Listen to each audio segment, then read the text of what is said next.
എന്നെ കൊണ്ട് ഇങ്ങനെ ഇമ്പോസിഷൻ പോലെ ഒപ്പിടിക്കാതെ ഇതൊക്കെ നിന്റെ പേരിലാക്കാൻ ഞാൻ എത്ര കാലമായി പറയുന്നു. അതൊക്കെ അച്ഛൻ ചെയ്താൽ മതി. ഞാൻ 10 പെട്ട 10 തരത്തിലായി പോകും.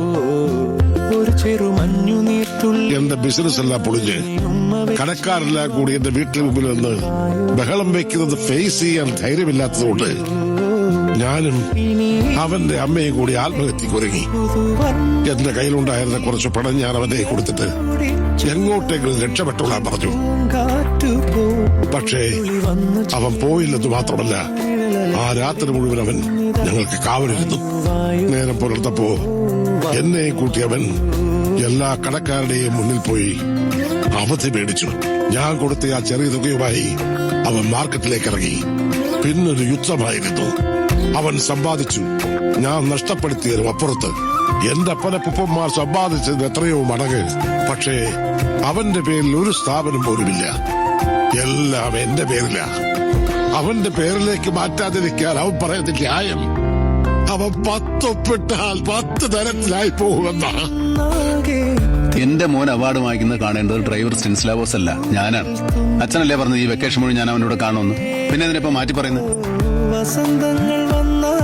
നീ പോയാ ശരിയാവില്ല. ആദി നിന്റെ കൂടെ വരാൻ തയ്യാറല്ല. അവനെ കുറ്റം പറയാൻ പറ്റില്ല. അതുപോലല്ലേ നിന്റെ പ്രവൃത്തി. നീ അവന്റെ അച്ഛനാണെന്ന് പറയാൻ പോലും അവനിപ്പോ നാണക്കേടാ.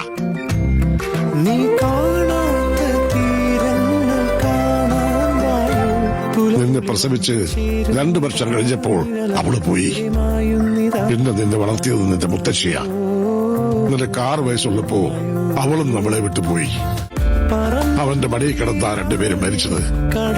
അന്ന് ഞാൻ വാവിട്ട് നിലവിളിച്ചു പോയി. അപ്പ പോലും അവന്റെ കണ്ണു നിറഞ്ഞ് ഞാൻ കണ്ടില്ല. പക്ഷേ ഇന്ന് ഞാൻ കണ്ടു അവന്റെ കണ്ണു നിറയുന്നത്.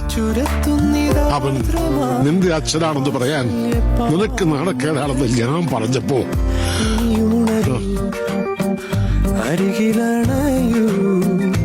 എന്റെ ഈ അച്ഛൻ എന്റെ മുഖത്ത് നോക്കി പറഞ്ഞു, ഞാൻ അച്ഛനാണെന്ന് പറയാൻ നിനക്ക് നാണക്കേടാണ്.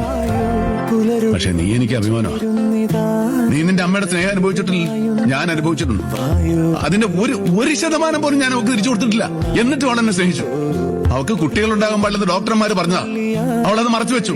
എന്നോടുള്ള സ്നേഹം കൊണ്ട് അവളുടെ ജീവനും കൂടെ നിനക്ക് തന്നിട്ട് അവള് പോയത്. ആ അവൾക്ക് കൊടുക്കാത്ത സ്നേഹം ഞാൻ വേറെ ഒരുത്തിക്കാൻ കൊടുക്കില്ല. അതിനുള്ള അവകാശം മാത്രം.